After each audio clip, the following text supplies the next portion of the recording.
Yeah. Other. Yes. Okay. So you can, shall I read the verse and you will read the commentary? Yes. We are on 31.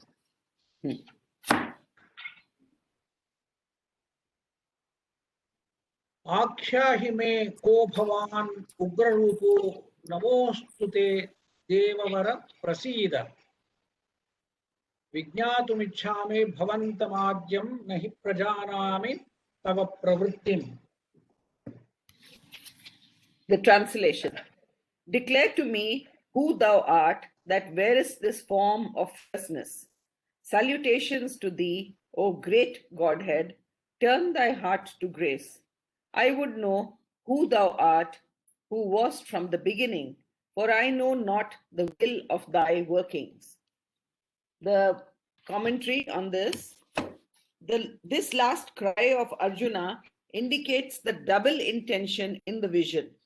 This is the figure of the supreme and universal being, the ancient of days, who is forever Sanatanam Purusham Puranam. This is he who forever creates, for Brahma the creator is one of the Godhead seen in his body. He who keeps the world always in existence, for he is the guardian of the eternal laws, but who is always to destroying in order that he may new create, who is time, who is death, who is Rudra, the dancer of the calm and awful dance, who is Kali with her garland of skulls, trampling naked in battle and flecked with the blood of the slaughtered titans, who is the cyclone and the fire and the earthquake and pain and famine and revolution and ruin and the swallowing ocean. And it is this last aspect of him which he puts forward at the moment. The weakness of the human heart wants only fair and comforting truths, or in their absence, pleasant fables. It will not have the truth in its entirety because there is much that is not clear and pleasant and comfortable, but hard to understand and harder to bear. Indian spirituality knows that God is love and peace and calm eternity. The Gita, which presents us with these terrible images, speaks of the Godhead who embodies himself in them as the lover and friend of all creatures. But there is too the sterner aspect of this divine government of the world which meets us from the beginning, the aspect of destruction, and to ignore it is to miss the full reality of the divine love and peace and calm and eternity, and even to throw on it an aspect of partiality and illusion, because the comforting exclusive form in which it is put put in which it is put is not borne out by the nature of the world in which we live. This world of our battle and labor is a fierce, dangerous, destructive, devouring world in which life exists precariously and the soul and body of man move among enormous perils. A world in which, by every step forward, whether we will it or no, something is crushed and broken, in which every breath of life is a breath of of death. We have to look courageously in the face of the reality and see that it is God and none else who has made this world in his being, and that so he has made it. We have to see that nature devouring her children, time eating up the lives of creatures, death universal and ineluctable, and the violence of the Rudra forces in man and nature are also the supreme Godhead in one of his cosmic figures. We have to see that God, the bountiful and prodigal creator, God, the helpful, strong, and benignant preserver, is also God, the devourer and the destroyer.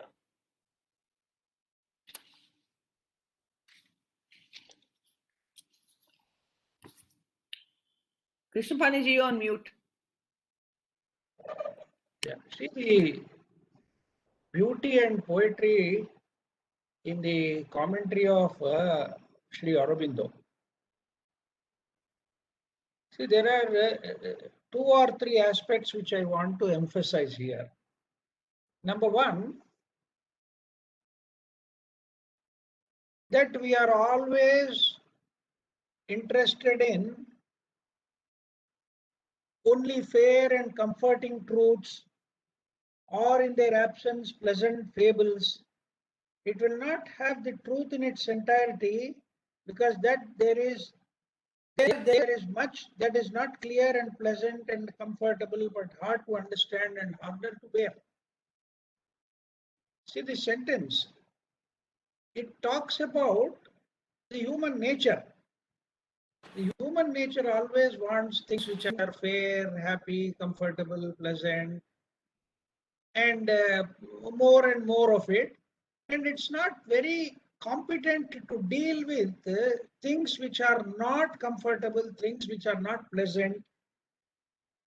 And in fact, as he says, we are interested in stories, fables, and somebody else undergoing some suffering and coming out of it in glory. But when it comes to us, we don't want that to happen.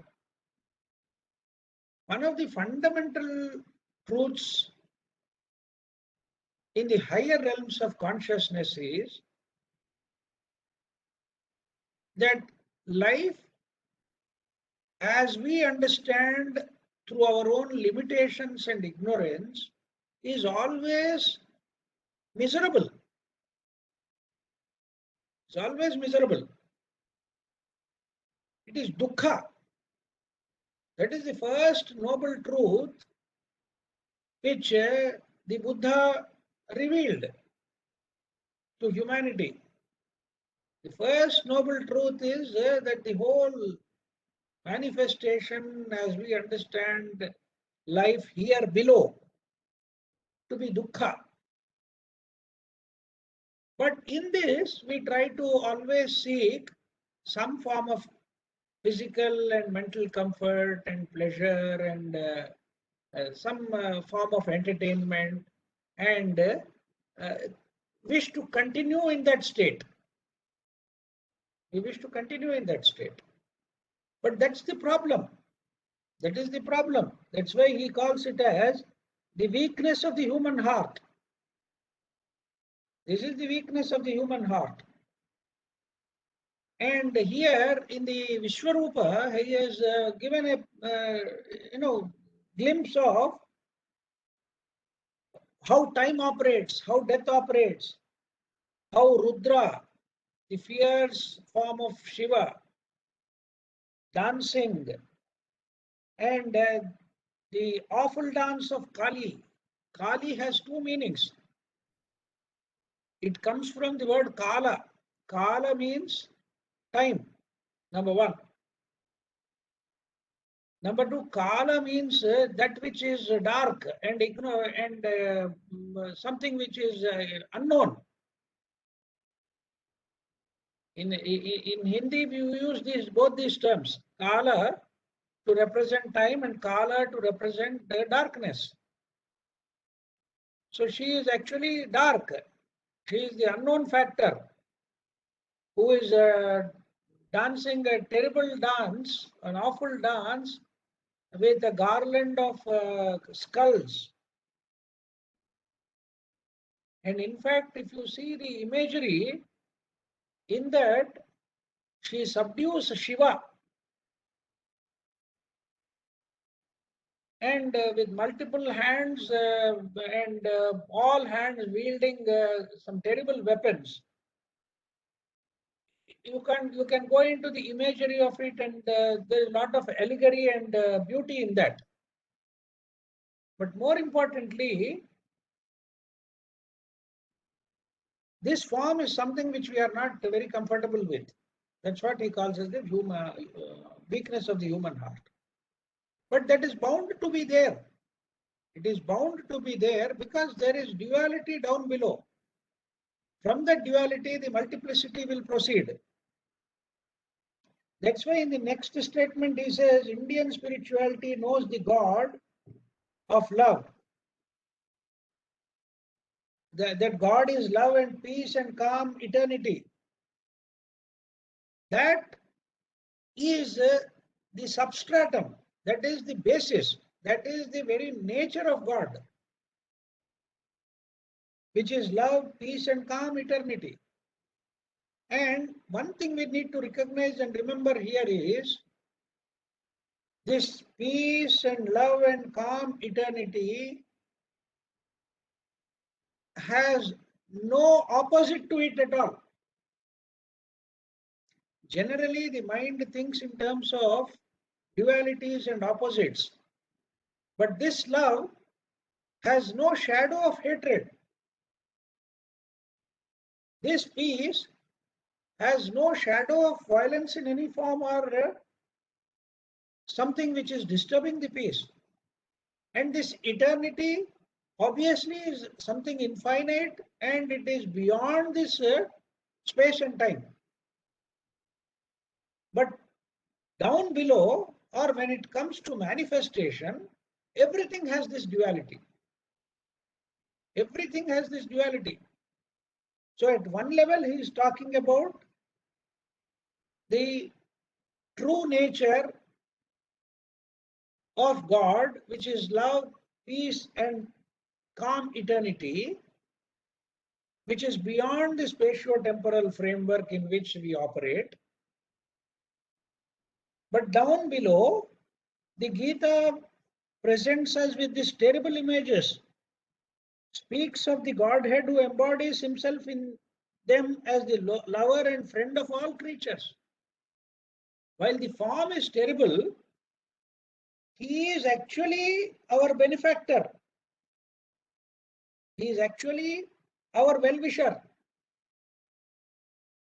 He is the friend of all creatures. Unfortunately, we don't want him as our friend. That is the problem. That is why that beautiful imagery in Christianity of Jesus as the shepherd and all humanity as the sheep, and when the sheep go astray,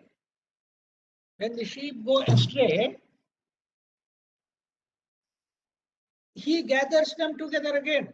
He brings them back to the path. So the whole issue is that humanity as a whole has taken a wrong turning, if you want to use the phrase of Jiddu Krishnamurti. Jiddu Krishnamurti was fond of saying that the whole of humanity has taken a wrong turn somewhere and landed up in this mess. So you see the problem now. The problem is that he is our benefactor, but we don't recognize him as such.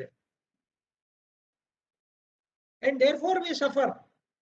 It is not that he inflicts suffering. We do not act according to his law. And he has to bring about that balance. Only when the balance is restored, things can operate in a very peaceful and calm and progressive manner. We have in English an oxymoron which says you need to be cruel to be kind. Especially with children, sometimes we punish them, we scold them, or we even beat them. Is it out of hatred?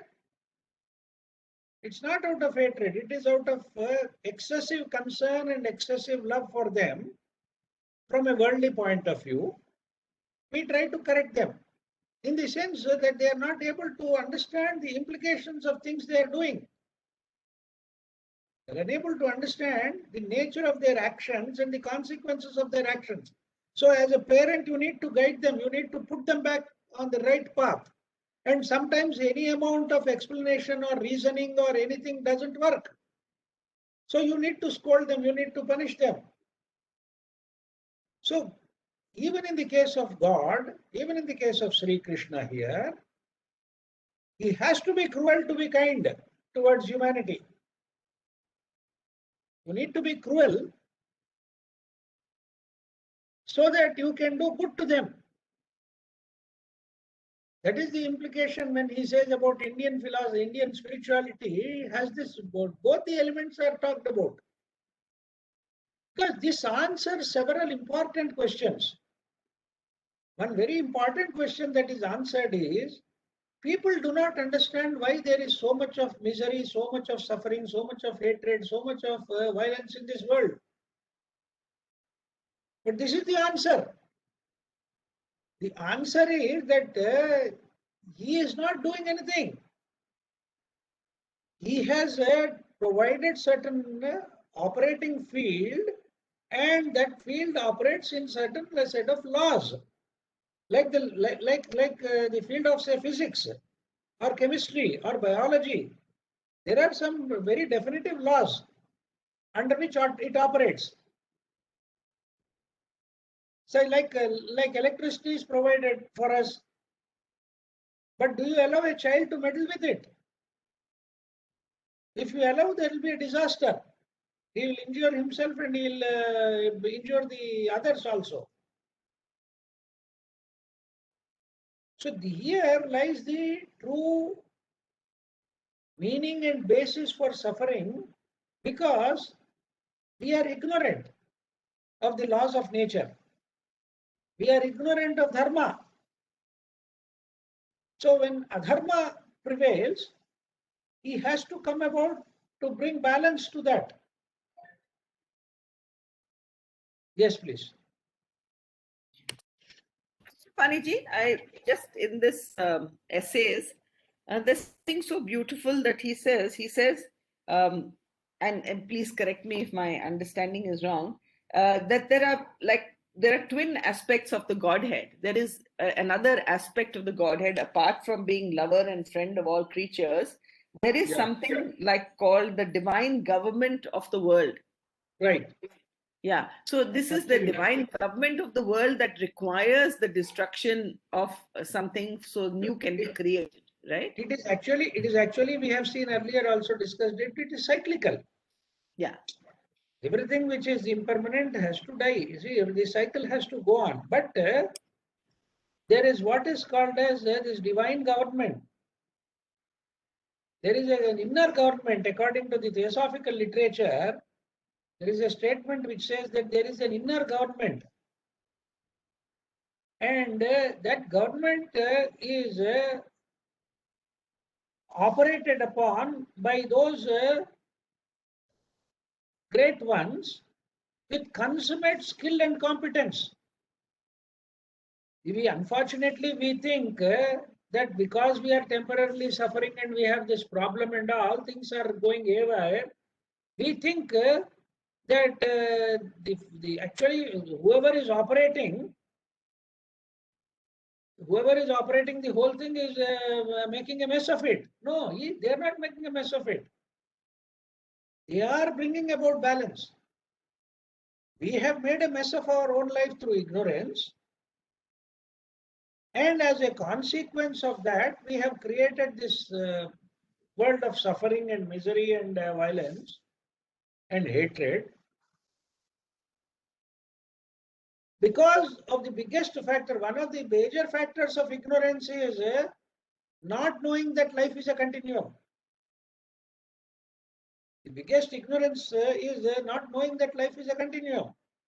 We only look at our lives between the birth and death of say 60, 70, 80, 90, 100 years. That's all.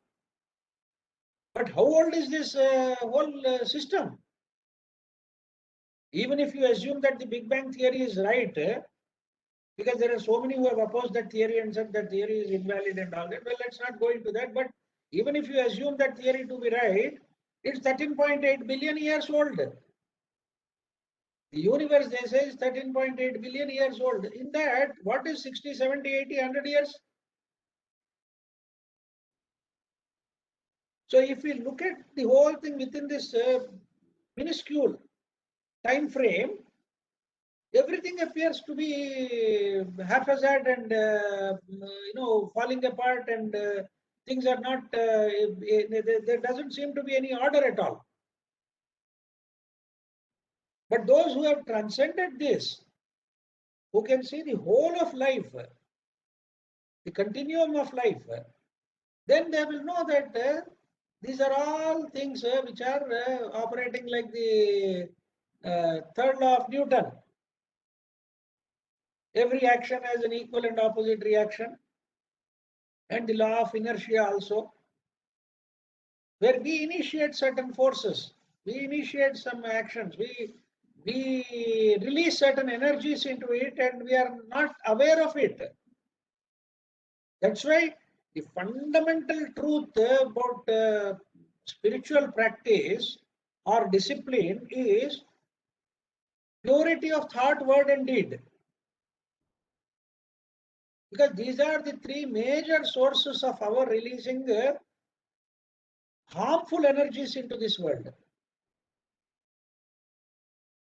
We are releasing these three most harmful energies into this world. So what is happening then? Thought, word, and deed. Our thinking, our actions, our speech.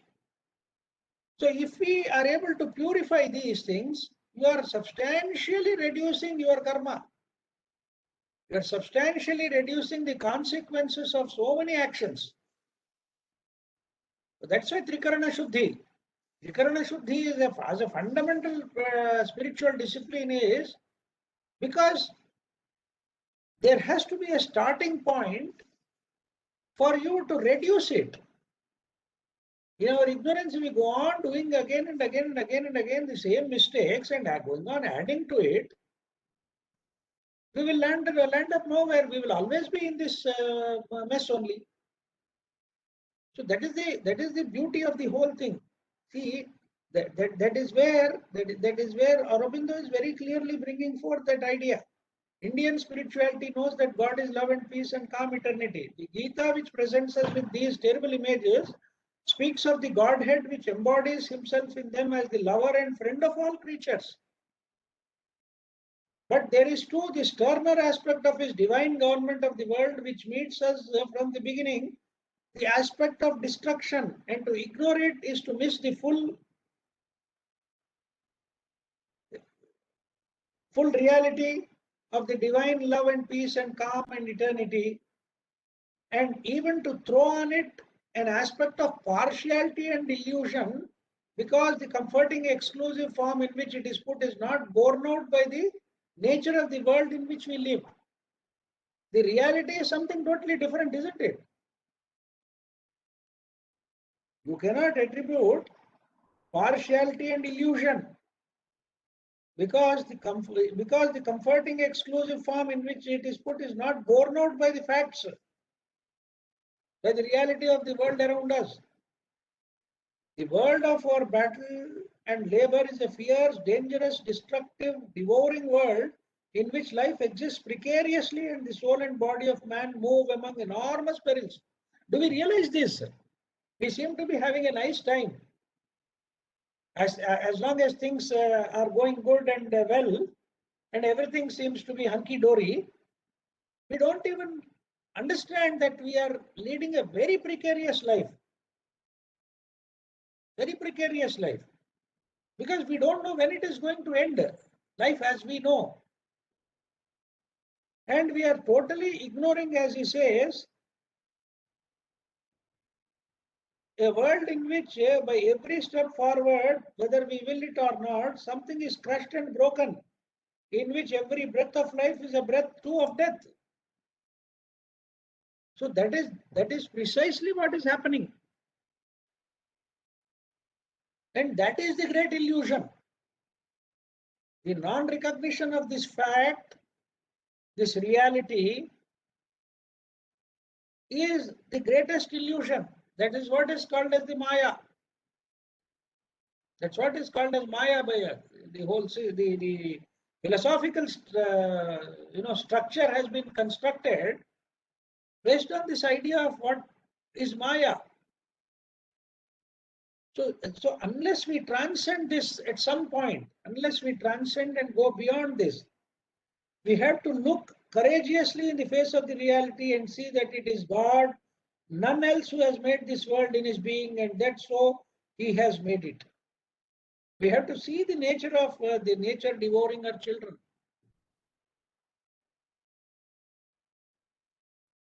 We are all creatures of nature. And it is nature which is the mother nature which is eating its own creatures. A beautiful example is given that of the snakes eating their own, the snake eats its own eggs for its own nourishment, even before they are hatched. So this, see, looking at this from the right perspective explains so many things and makes so many things clear to us in life. Lack of understanding of this is going to create problem. Can you just hold on for a minute?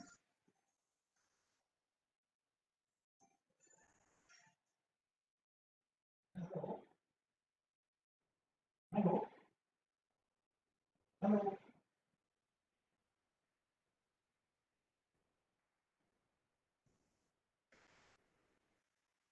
Sorry for that disturbance. So, see, if we understand this fact, things become very, very clear.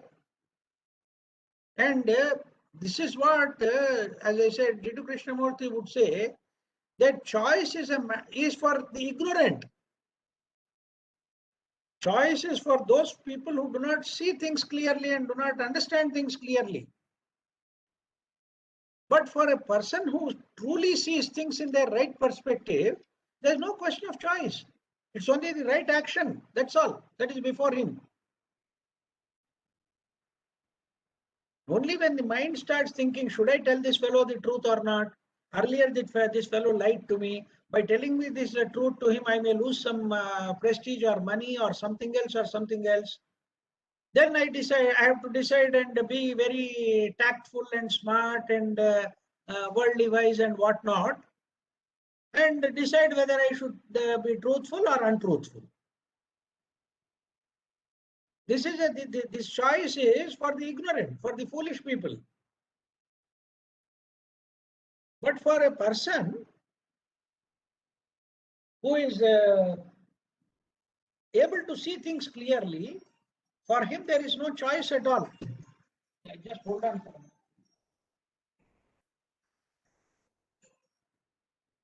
Hello? Hello?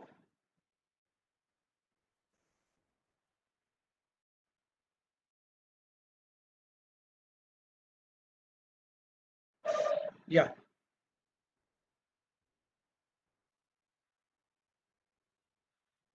Sorry, I'll just.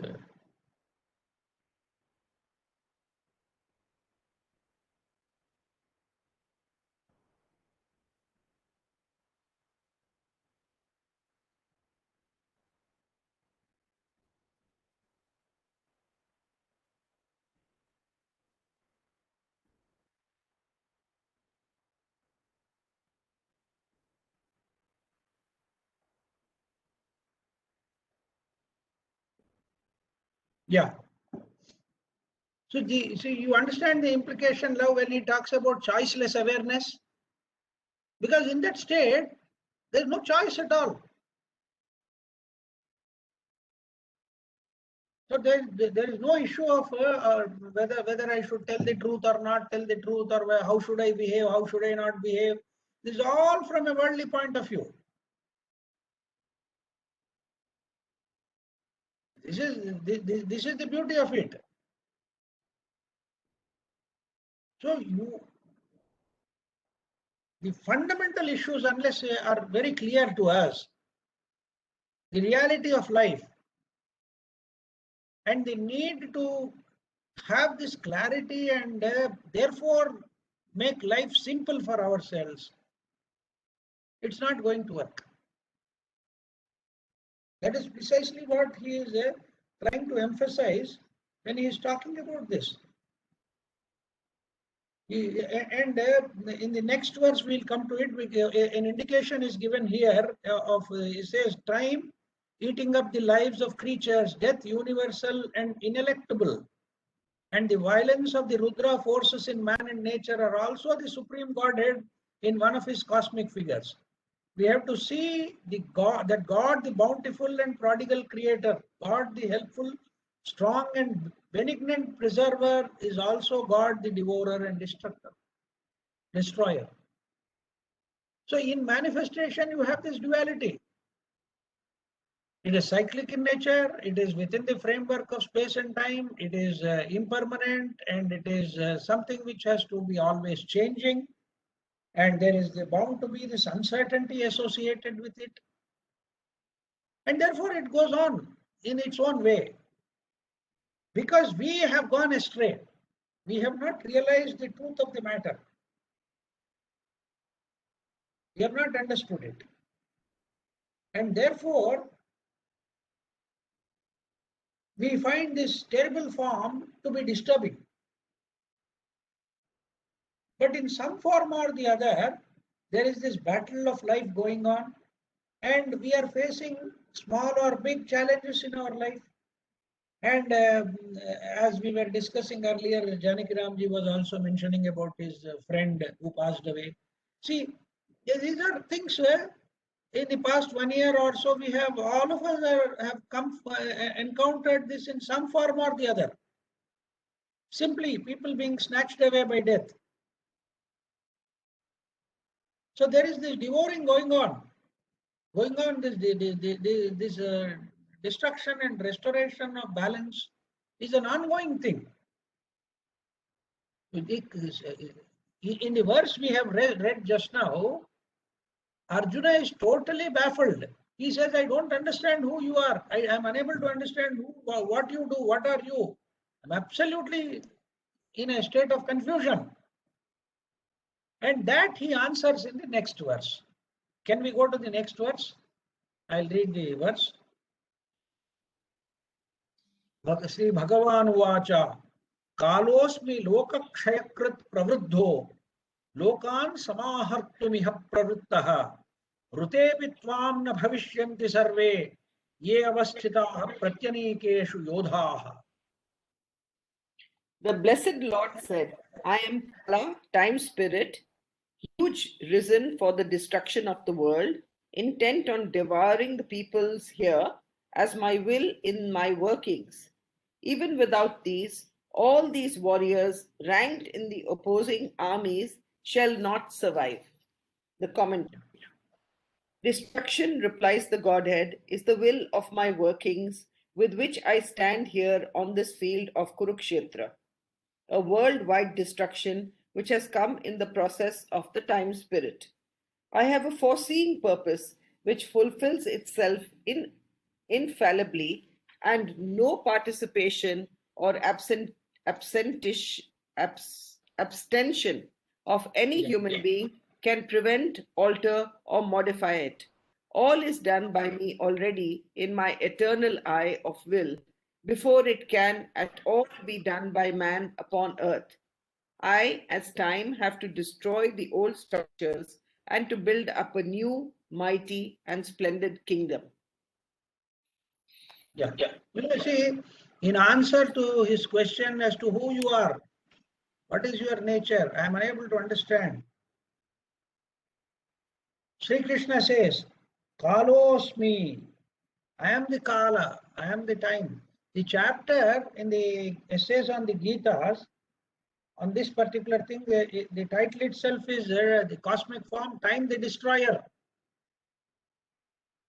Kalosmi, I am the Kala. And Pravruddhaha, that means a huge reason, is the beautiful term that is used by Pravruddhaha, means I who have grown to such a humongous form of the Vishwarupa. And why did I do it? Lokakshayakrit, for the destruction of the world. For the destruction of the world, I have risen.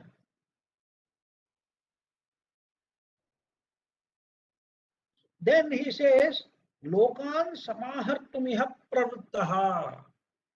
And what is it that I am doing? Intent on devouring the peoples here as my will is my workings.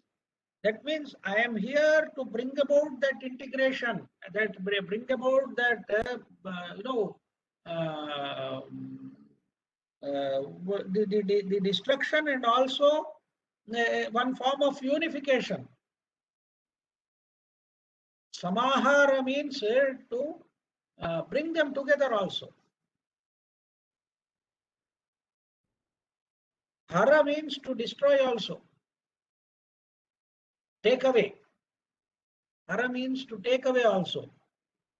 So you see the beauty of it. And the whole truth is revealed here to Arjuna. He was thinking all the while that Krishna is pleading with him to fight, pleading with him to participate in the battle, and that he might have some ego also. Arjuna may be feeling egoistic, thinking that without me this battle cannot go on, or that's why Sri Krishna is pleading with me to fight. He says, Rutepi tvam na bhavashyanti sarve. Even without you, none of these fellows are going to survive. That means you are not so important in the whole scheme of things. You may be thinking that you are important. All these fellows who are ranked against in the opposite armies, in the opposing armies, will not survive even without you. Rutepi tvam. Without you, they are anyway going to die. I am going to kill them. You are only a small instrument, and that too an opportunity is being provided to you because you are in the midst of things now. In the Mahabharata, if you see the stories, there were so many great warriors who did not participate, whom Krishna also did not want to participate, because they could have finished the whole thing in 1 or 2 days, he said. But that's not their purpose and that's not their work. So you see, you are only being provided an opportunity, and to make the best use of it, because you are participating on behalf of me, who is the embodiment of dharma. And my whole purpose is to restore dharma, which he made very clear in the second chapter itself. Yada yada hi dharmasya glanir-bhavati bharata abhyutthanam adharmasya tadatmanam srujamyaham. Whenever dharma is weakened, can you just hold on for 1 second?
Hello, sorry for the disturbance. You know, all this because of the shifting, I can't ignore some calls because those fellows are important for me. Some workers and electricians and this and that. Sorry for the interruption. What I'm saying is, Arjuna, it is made very clear in the second chapter itself that I am here to restore dharma. Paritrāṇāya sadhūnām vināṣāya ca duṣkrutām dharma samsthapanārthāya sambhavāmi yuge yuge. The very famous verses, because if you understand the import of these verses, it tells you so many things. It tells you so many important things. At the beginning itself, we made it clear Because he could not understand. Because he could not understand, so much of Gita had to be given. He could have closed with the second chapter. First chapter is Arjuna crying. Second chapter, Krishna giving explanation, over, finished. Those two chapters are more than enough. But why so much of elaboration? Because we don't understand. We don't know what we are doing. That is the reason why all this has to be given to us. So therefore he says, destruction, replies the Godhead, is the will of my workings, which I stand here on the workings with which I stand on this field of Kurukshetra. A worldwide destruction which has come in the process of the time spirit. Kala, the nature of that Kala, the time spirit, in which all this destruction has to take place. I have a foreseeing purpose, which you can't see. That's the idea. I have a foreseeing purpose which fulfills itself infallibly. And you cannot see that, but you can only, your only choice is participation or abstention of any human being. None of these things can prevent it. Whether you participate or whether you absent yourself from this process is not going to modify anything. It is all is done by me already in my eternal eye of will before it can at all be done by man upon earth. In a higher realm of consciousness, this all has already taken place, because there the dimension of time is different. The dimension of time is totally different there. In that dimension, it has already taken place. Only down below, within your spatio-temporal framework of this earth, it is happening now. I, as time, have to destroy the old structures and to build upon a new, mighty and splendid kingdom. This again reminds us of the kingdom of heaven, which Jesus Christ talked about. The kingdom of heaven which has to be established here down below. If we do not understand the nature of things here, we are always going to be in this dilemma, in this confusion, in this mess, and nothing is going to change it. Except your understanding. That's why Adi Shankara very beautifully says Atma Vichara. Atma Vichara. The self engaged in its own understanding through reasoning, through awareness, through what we call as what nature is revealing to us. Nature is always revealing so many things to us, but we choose to be ignorant. It is giving indications. You talk to any health expert, he'll tell you that the body gives 100 signals before it fails. If some organ fails, it will give you 100 signals. But we can't recognize even one of them. Recently, I was reading some article which says 12 warnings before stroke. They have enumerated about 12 warnings, 1, 2, 3, 4. These are the things you may be, actually experiencing at least a month or 2 months before you actually get the stroke. But unfortunately, what happens is they are not recognized by us. Those indications are not recognized by us. So similarly, when nature is giving so many signals about the way things are going to be, we ignored and continued. And then suddenly something like this novel coronavirus comes about. And we are totally, we don't know what to do. We are in a total confusion. Some say you take the vaccine, some say you don't take the vaccine, some say even if nothing is going to really happen if you take the vaccine also, it's only an eyewash. Or somebody has some other theory, somebody has some other explanation. And finally, can I lead a life which I was used to earlier? They say, no, you can't lead. Forget about the kind of life you have led before Corona. You can't lead that life even if you take vaccine, if you take all precautions, if you do everything also, you're not back to the same normal which you thought is the thing which we are used to. It's not the same. Okay, I see some chat here. Ramchandranji, Namaskar. In destruction, God's law works to balance and infinity. Love and compassion of God is not involved. It's our making and not his. Is it right understanding? The point is, as I said, Ramchandranji, out of that great infinite love and compassion, he is allowing us to undergo this suffering. It is his love and compassion only which is working here. You can't say that it is not involved. It is very much involved. His infinite love and compassion for humanity is what is showing us the way. See, as doctors say,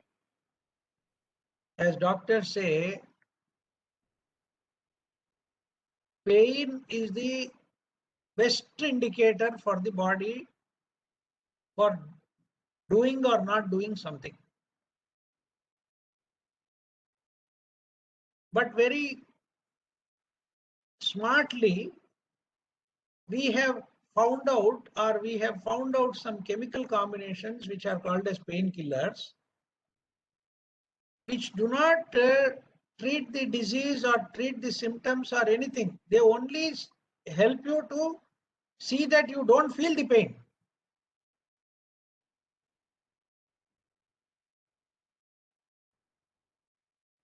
When you don't feel the pain, what do? You continue to indulge in that activity, which can cause greater damage. So you see the point. These are all very important indicators, and out of his love and compassion, he is doing this to us. And one other important feature which we miss out is he gives us a very long rope. He gives us such a long rope, we can't even find the other end of it. In the sense, if God were to impose a commensurate punishment for some our misdeeds, we cannot survive even for a few days. If we do such a big mistake, the punishment is very small. Why? Because his intention is not to kill you or destroy you. The intention of the whole scheme of things of evolution is to allow you to progress. It will allow you to progress slowly, like children. If a child of 1 year or a few months, if he does something which can cause a big damage, for example, something very important might have been broken by him. Very, very important to you, very precious, very valuable, or something out of his ignorance, he has simply thrown it somewhere and it's damaged or it is broken. Now, do you punish that child? You can't. You don't. Because that's not going to help him. He will not even understand why the hell these people are punishing me. The same thing if a 10-year-old, a 12-year-old, or a 15-year-old, or 20-year-old fellow does it, you will severely punish him. You will take the consequences will be very severe. So the same rule, same law applies to us also. In our ignorance, we may be doing very big mistakes. Sins which are classified as something sinful or something very harmful, we do them, but the punishment is neither commensurate nor immediate, because these two things are not going to help evolution to progress. If the punishment or the suffering of the consequences were to be instantaneous and commensurate, we would not progress at all. So that is why God is an embodiment of forgiveness also. He'll forgive you 1,000,000 times. But as you progress on the spiritual path, as you become wiser and wiser, then you start undergoing the consequences of your karma. Then the consequences of karma will be severe upon you. Then you will also understand why they are severe, and you will also understand that these are not the consequences of what I did now and in this life, but this is the accumulated burden that is being cleared for me. That is what is important. Is it clear, Sir Ramchandranji? Absolutely, sir. Thank you very much. So please remember this. In this whole scheme of things of evolution, the consequences, humanity does not suffer the consequences immediately and commensurately, because evolution provides a long rope, allows them to slowly learn through mistakes. But you can't do that forever. You can't do that for you. If you continue to do that, you will be stuck here only. You will not go anywhere. You will be stuck here. So that is the important point to be remembered. Okay? Yeah. Shall we go to the next verse, or it's already 11:30? Any further discussion we can have?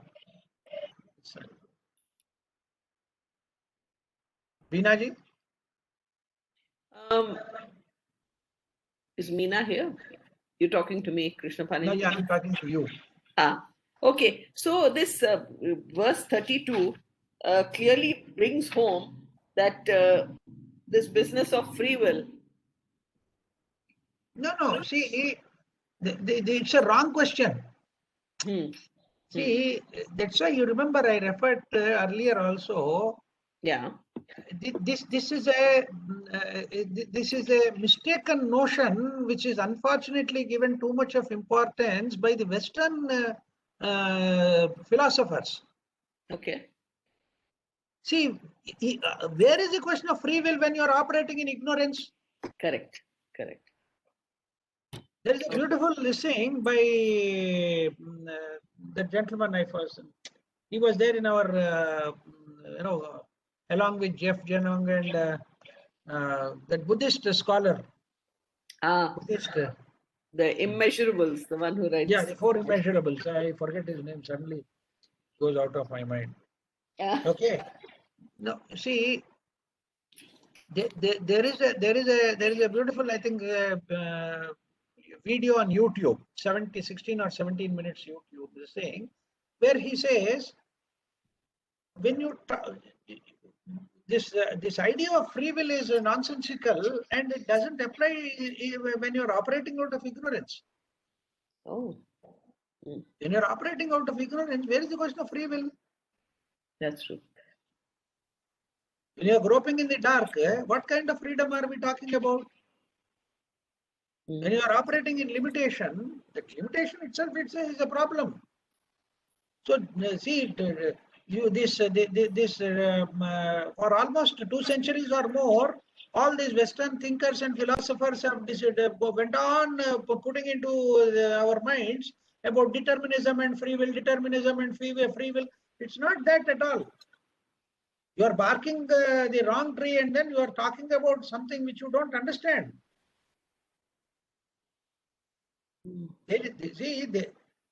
There is determinism to the extent that you are working within a framework. You can't go beyond that framework. So to that extent, there is it is determined. And within that framework, you are free. But that freedom has no meaning, because your own ignorance is a limiting factor. If I do not even know what are the choices available, then I am going to operate in ignorance only. If there are 10 choices and I am aware of only 2 choices, then I'll be selecting one of the 2, and both could be wrong. Yeah. So if you're operating outside of limitation, it's always free will. Yeah. So you see, this is a wrong narrative that has been created of determinism and free will and all that nonsense, because it doesn't apply to us at all. The ancient Sanatana Dharma does not talk about this at all. Because for them, there is nothing like the conflict between what do you call as determinism and free will? Yeah, Janaki Ramji. See, chapter 1 itself is a clear indication. Yes, Arjuna is thinking he is acting out of free will. correct. And Krishna starts his first verse discourse itself. You are talking like a wise man and you are ignorant fool. Yeah. Right. What you said is he was thinking that he has a choice to fight or not to fight. Krishna makes it clear, but you have nobody to think in those terms. Our ego, our own ego and self-importance creates that kind of an image. He was thinking that I have that free will to fight or not to fight. Yeah, whether you fight or not fight, see, ultimately you are also going to die. Sri Krishna also died. So whatever takes birth has a consequence of its own. But the only thing is whether you have worked towards the upholding of dharma or not. Your entire life should be dictated by the fundamental aspect of upholding dharma. And that too, see, even though one may be ignorant, within that limitation, we should be able to see clearly what is dharma and what is adharma. And therefore, some very fundamental, one of the golden rules of all religious teachings is that if you do not want somebody to hurt you, you should not hurt somebody. That's the golden rule. Atmanah pratikulani paresham na samacharet. You expect others to behave towards you in a loving manner, kind manner, in a very honest manner. It means that you also need to do the same thing. So that's the starting point for dharma. As you uphold this dharma, greater and deeper dimensions of dharma are revealed to you. And you are already placed in those circumstances by your birth because of your past Correct. effort. Yeah. You are placed in a position. Correct. Your limitations are already imposed upon you. Certain amount of limitation is already you are born in a certain place, born in a certain community, born to certain parents, with your language and culture and food habits and background and whatnot. You are bound by them. Within that limitation, our viveka has to operate. Yes. And as you progress, greater dimensions and deeper dimensions of it are revealed to you. Right. Annie Besant used to say, if you are truthful in small things, you are given an opportunity to do greater things truthfully and more honestly. If I am given a small job and I do it well, I am given a bigger task and a greater responsibility. But if I fail in small things, how would anybody give you? See, so I used to tell this to my students and in some early classes in about 20 years back. See, if I ask some boy of 10 years or so, 15 years, my son, see, go and get me a glass of water. And if he is so clumsy and butterfingered and he doesn't know what to do anything, he'll break the pot, he will make a mess of the whole thing, the whole place is flooded with water and he falls down and he breaks the glass. Now, would I give him a task to bring something hot or something very important or precious or do that? I've given him a small task of getting a glass of water. And he breaks the pot, breaks the glass, falls in the water, and the whole house is flooded with water. How would I give him a bigger responsibility? So if we are doing our small responsibilities with honesty, integrity, with diligence, and with dedication and devotion and small things, because all spirituality is in daily life only. How I speak to somebody, how I address somebody, how I interact with people. Only that matters. Nothing else matters. That's where it begins. Okay? Anything else? Anybody else? If somebody has anything to add or discuss, we are open.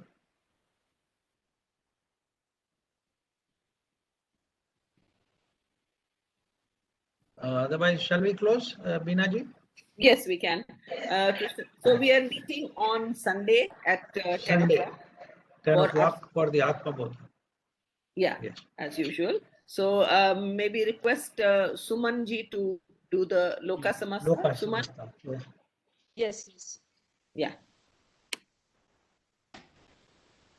Loka samasta sukhino bhavantu.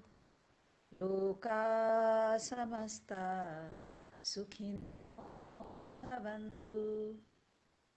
Loka samasta sukhino bhavantu. Sha, sha, sha. Thank you so much, Krishna Paniji. Thank you. Thanks, Suman. Thank you. Thank you, everybody, for being here.